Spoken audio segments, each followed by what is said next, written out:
Assalamualaikum warahmatullahi wabarakatuh. இந்த திருமண விழாவிற்கு வருகை தந்திருக்கக்கூடிய அனைத்து ஜமாத்தார்களை சகோதரர்களை மணமக்கள் வீட்டு சார்பாக மற்றும் கீழக்குடி ஜமாத் சங்கத்தின் சார்பாக உங்களை வருகிறது என வரவேற்பது.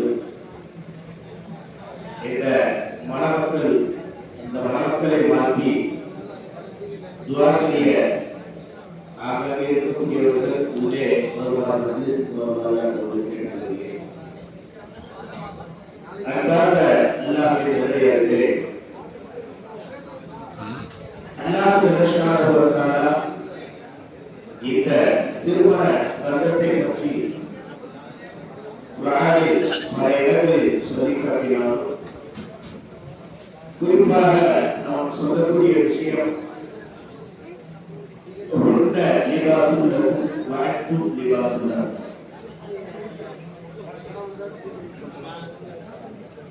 கணவன் மனைவிக்கு ஆடையாகவும் மனைவி கணவனுக்கு ஆடையாகவும் என்று அல்லாஹ் சொல்லியிருக்கிறார்.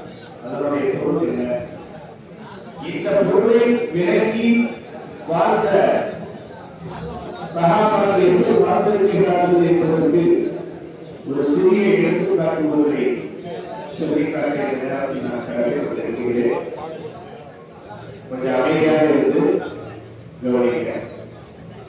ஒரு தடவை பெண்மணி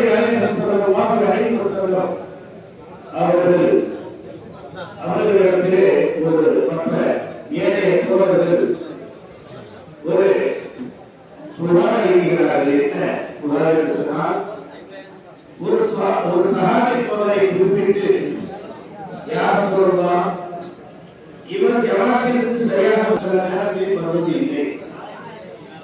நாங்கள் பல தடவை நாங்கள் இவரை கவனித்திருக்கிறோம். யார் சொல்லலாம், ஊரில் இருக்கும் ஜமாத் தொழுகைக்கு வராத காரணம் என்ன என்பது தெரியவில்லை. ஆகையால் ஜமாத் தொழுகையுடைய வரலாற்று தொழுகையுடைய அவசியத்தை இதற்கு உணர்த்த வேண்டும் என்பது போன்ற கோரணையிலே ஸல்லல்லாஹு அலைஹி வஸல்லம் அவர்களிடத்திலே ஏனைய சஹாபாக்கள் சொல்கிறார். அல்லாஹ்வின் நல்லடியார்களே, அதுபோல அப்படித்தான் அந்த சஹாபியும் சொல்கிறார். சில நேரங்களில் மர்மான தொழுகை ஜமாத்தோடு சேர்ந்து சொல்லுவார். சில நேரங்களில் தொழுகை முடிந்ததற்கு பிறகு தாமதமாக சொல்லுவார். யாரிடத்திலும் அதற்கான காரணத்தையும் அவர் சொல்லவும் மாட்டார். ஸல்லல்லாஹு அலைஹி வஸல்லம் அவர்களிடத்திலே இந்த விஷயமாக கவனத்தில் வருகின்ற போது ஸல்லல்லாஹு அலைஹி வஸல்லம் அவர்கள் அந்த தோழர்களை வைத்துக் கொண்டே அந்த சஹாபி தோழரை அழைத்தார்கள். நீங்கள் பரவான தொழுகைக்கு சில நேரங்களில் வருகிறீர்கள், சில நேரங்களில் தவறவிடுகிறீர்கள், உங்கள் மீது இவர்கள் சொல்லக்கூடிய குற்றச்சாட்டு காரணம் என்ன என்று ஸல்லல்லாஹு அலைஹி வஸல்லம் அவர்கள் கேட்கின்ற போது, அப்போதுதான் அந்த குடும்பத்தினுடைய நிலை வெளியுலகத்துக்கே தெரிகிறது.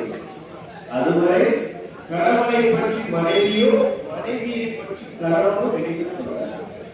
அப்படி ஸல்லல்லாஹு அலைஹி வஸல்லம் அவர்கள் கேட்கின்ற போது அந்த சஹாபி சொன்னார், எங்களிடத்திலே உயர்தரமான ஆடையாக ஒரே ஒரு ஆடைதான் கந்தல் இல்லாமல் கிழிசல் இல்லாமல் இருக்கிறது. அந்த ஒரு ஆடையை, ஒரு போர்வையை தான் நான் வரலாறு தொழுகைக்கு வருகின்ற போது நான் உடுத்தி வருகிறேன். வெளியே வரும்போது அந்த நல்ல போர்வையை நான் உடுத்திக் கொண்டு வெளியே வருகிறேன். வீட்டிலே இருக்கின்ற பொழுது நான் அந்த கிழிந்த ஆடைகளை உடுத்திருக்கிறேன் என்று சொல்லிவிட்டு அதற்கான காரணத்தை சஹாபி தோழர் சொல்லுகிறார். என்னுடைய மனைவி கூறினார் இடத்திலே, வரலாறு தொழுகையுடைய நேரத்தில் உரித்த நேரத்தில் நீங்கள் சொல்வது போல நானும் வரலாறு தொழுகைகளில் வர வேண்டும். ஆகையால் எனக்கு நீங்கள் அனுமதிதார்கள் என்றார். என்னுடைய மனைவியுடைய விருப்பத்தை நிறைவேற்றும் விதமாக சில